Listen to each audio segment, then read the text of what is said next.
All right, so now that I have all of my pieces sewn individually, the buckram with all of the boning, I'm gonna take my lining pieces, and this is for the French lining approach, so the French corset approach, where you have the buckram and the boning that will be facing toward the body. So you're gonna put the wrong side of your lining pieces over top of each of the bones of each of your buckram pieces, and you're gonna do a 1/8 of an inch basting or frame stitch around all of the edges of all of those pieces, and then I'll join them all together.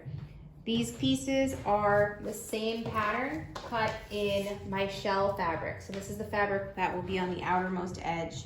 So I'll attach these pieces to each other as one set.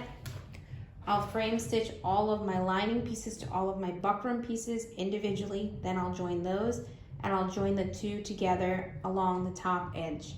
After I attach the two sets to one another along the top edge, I'll do the understitch, which will keep the seam allowance toward the lining side and really help create a really clean edge along the top of the corset.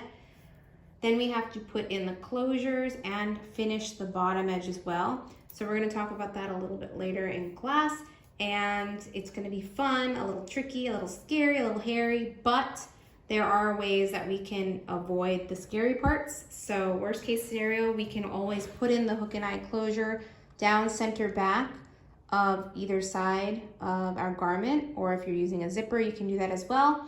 And you can always do a slip stitch or a blind hem along the bottom of the corset and the lining piece once they're joined together.